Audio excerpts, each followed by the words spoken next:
ಊರಿಗೆ ಉಪಕಾರಿಯಾಗು, ಮಾತಿನಲ್ಲಿ ಮಾಣಿಕ್ಯನಾಗು, ಜಗಕ್ಕೆ ಜ್ಯೋತಿಯಾಗು ಅಂತ ಹೇಳ್ತಾರೆ. ಆ ಜ್ಯೋತಿ ಇವತ್ತು ನಮಗೆ ಕನ್ನಡಾಡಿಯನ್ನು ಕೊಟ್ಟಿರಬಹುದು. ಹಾಗಾಗಿ ಸರ್ ವಿಶ್ವೇಶ್ವರ ಒಂದು ಗೌರ್ಮೆಂಟ್ ಶಾಲೆಯಲ್ಲಿ ಓದದ್ದು ಅವರು ಜಗಕ್ಕೆ ಜ್ಯೋತಿ. ಅದಕ್ಕಿಂತ ಮುಖ್ಯವಾಗಿ ಹೇಳಬೇಕು ಅಂದ್ರೆ ಇಡೀ ಪೂರ್ಣ ಭಾರತವನ್ನು ಆಳುವಂತ ದೇವೇಗೌಡರು ಈ ದೇಶದ ಪ್ರಧಾನಮಂತ್ರಿ ಯಾರು. ಇವತ್ತು ಒಂದು ರೈಲ್ವೆ ಸ್ಟೇಷನ್ ನಲ್ಲಿ ಟೀ ಮಾಡ್ತಿದ್ದಂತ ಒಬ್ಬ ಬಡ ವ್ಯಕ್ತಿ ಇವತ್ತು ಯಾವ ದೇಶದ ನೀವು ಸೈನಿಕರು ಅಂತ ಕೇಳಿದಾಗ ನಾನು ಭಾರತ ದೇಶದ ಸೈನಿಕ ಅಂತ ಹೇಳಿದಾಗ ಅವರಿಗೆ ಕೈ ಕೊಟ್ಟು ಚಾವನ್ನು ಕೊಟ್ಟಂತ ಈ ದೇಶದ ಪ್ರಧಾನಮಂತ್ರಿ ಯಾರು ನಮ್ಮ ನರೇಂದ್ರ ಮೋದಿ ಅವರು. ಸಾಯಲು ಗೊತ್ತಂತು. ಆದರೆ ಯಾಕೆ ಮಾತು ಹೇಳ್ತಾ ಇದ್ದಾರೆ ಇವತ್ತು ನಮ್ಮ ಮಕ್ಕಳನ್ನ ಏನು 3 ವರ್ಷಕ್ಕೆ ಹಿಂದಿನ ಕಾಲದಲ್ಲಿ ಈ ತರ ಇರಿಸಿ ಕಿವಿ ಮುಟ್ಟಿದ್ರೆ ಮಾತ್ರ ಶಾಲೆ ಸೇರಿಸ್ಕೊತಿದ್ರು ಗೌರ್ಮೆಂಟ್ ಶಾಲೆಗೆ. ಆದ್ರೆ ಇವತ್ತು 3 ವರ್ಷಕ್ಕೆ ನಿಮ್ಮ ಮನೆ ಹತ್ರ ವ್ಯಾನ್ ಬಂದು ಖಾಸಗಿ ಶಾಲೆಗಳನ್ನು ನಿಮ್ಮ ತಗೊಂಡು ನಿಮ್ಮ ಮಕ್ಕಳನ್ನ ಕರ್ಕೊಂಡೋಗಿ ನಾವು ಓದಿಸ್ತೀವಿ ಅಂತಾರೆ. PG 1 ಲಕ್ಷ ಕಟ್ಟಬೇಕು. ನಿಮ್ಮ ತಾಯಿಯ ನೋವೇನು, ನಿಮ್ಮ ತಂದೆಯ ನೋವೇನು, ಅವರ ಹೊಲದಲ್ಲಿ ದುಡಿದು ನಿಮ್ಮನ್ನ ಸಾಕ್ತಾರೆ. ನಿಮ್ಮ ಭವಿಷ್ಯವನ್ನು ರೂಪಿಸಬೇಕು.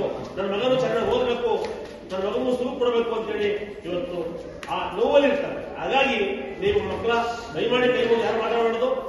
ಮಕ್ಕಳುಗಳು ನೀವು ಓದ್ತಾ ಇದ್ದೀರಿ, ನೀವು ಬೆಳಗ್ಗೆ ಎದ್ದು ದೇವರಲ್ಲಿ ತಾಯಿ ಕಾಣಕ್ಕಾಗಲ್ಲ, ನಿಮ್ಮ ತಾಯಿಯಲ್ಲಿ ದೇವರನ್ನ ಕಾಣಬಹುದು.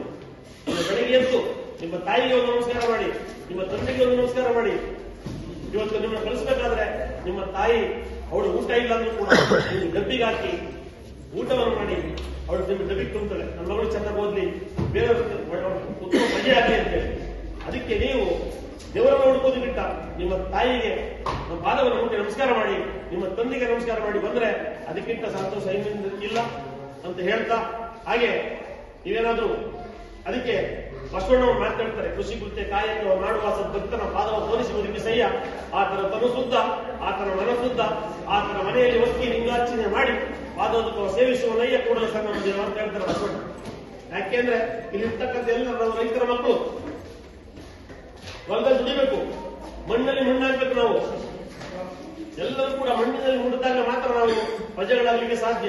ಇಡೀ ಎಲ್ಲ ಸಮುದಾಯಕ್ಕೆ ಅನ್ನವನ್ನು ಕೊಡ್ತಕ್ಕಂಥ ನಾವು, ಇಡೀ ಎಲ್ಲ ಸಮುದಾಯವನ್ನು ಇಷ್ಟಪಡ್ತಕ್ಕಂಥ ನಾವು, ಅದಕ್ಕೆ ಸರ್ವಜ್ಞ ಹೇಳೋದು ಒಕ್ಕಲಿಗ ನುಡಿದ ನಿಕ್ಕುವನ್ನು ಅನ್ನವನ್ನು ನಿಕ್ಕ ಜನ ನಕ್ಕು ನಲಿಯುವುದಕ್ಕೆ ಕಾರಣ ಒಕ್ಕಲಿಗ ನನ್ನ ಸರ್ವಜ್ಞ ಅಂತ. ಹಾಗಾಗಿ ಎಲ್ಲರನ್ನ ಡಾಕ್ಟರ್ ಬಿ ಅಂಬೇಡ್ಕರ್ ಇರ್ಬೋದು, ನಮ್ಮ ಸಂವಿಧಾನ ಶಿಲ್ಪಿ ಕೆಂಗಲ್ ಹನುಮಂತಯ್ಯ ಇರ್ಬೋದು, ವಿಧಾನಸೌಧ ಶಿಲ್ಪಿ ಕೆಂಗಲ್ ಹನುಮಂತಯ್ಯ ಇರ್ಬೋದು. ಹಾಗಾಗಿ ನೀವೆಲ್ಲರೂ ಕೂಡ ಮುಂದಿನ ಪ್ರಜೆಗಳಾಗಿ ಬರ್ತೀವಿ, ಮುಂದಿನ ಪ್ರಜೆಗಳಾಗಬೇಕು, ನೀವೆಲ್ಲರೂ ಐಎಸ್ ಆಗ್ಬೇಕು. ನಾವು ಹೇಳ್ಕೊಂಡು ಈ ನನ್ನ ಪೋಷಕರಿಗೆ ಇದ್ದಾರೆ ಏನೋ ಗೊತ್ತಿಲ್ಲ, ಯಾವತ್ತೂ ಕೂಡ ಮಕ್ಕಳನ್ನ ಬೈಬೇಡಿ. ಯಾಕೆ ಅಂದ್ರೆ ನೀವು ಕೂಡ ತಂದೆ ತಾಯಿಯನ್ನ ಬೈಬೇಡಿ. ನಮ್ಗೆ ಯಾರಿಗೆ ಬೈತಾರೆ ನಿಮಗೆ ಅಂದ್ರೆ ನಮ್ಮ ಮಕ್ಕಳು ವಿದ್ಯಾಭ್ಯಾಸ ಆಗ್ಲಿ, ನಮ್ಮ ಮಕ್ಕಳು ಮುಂದಿನ ಪ್ರಜೆ ಆಗ್ಲಿ, ನಮಗೆ ಕೆಲಸ ಸೇರ್ಕೊಳ್ಳಿ.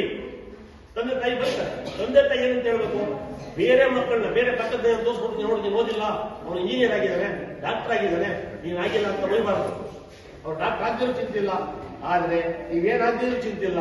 ನೀವು ಸಂಜೆ ನಿಮ್ಮ ತಂದೆ ತಾಯಿ ಜೊತೆ ಕೂತ್ಕೊಂಡು ಊಟ ಮಾಡಿದ್ರೆ ಅವರಿಗೆ ನಿಮ್ಮಂತ ಶ್ರೀಮಂತ ಯಾರಿಲ್ಲ ಅಂತ ಹೇಳಿ ಬಯಸ್ತೀನಿ. ದಯಮಾಡಿ ಎಲ್ಲರೂ ಕೂಡ ತಂದೆ ತಾಯಿ ಊಟ ಮಾಡಿ.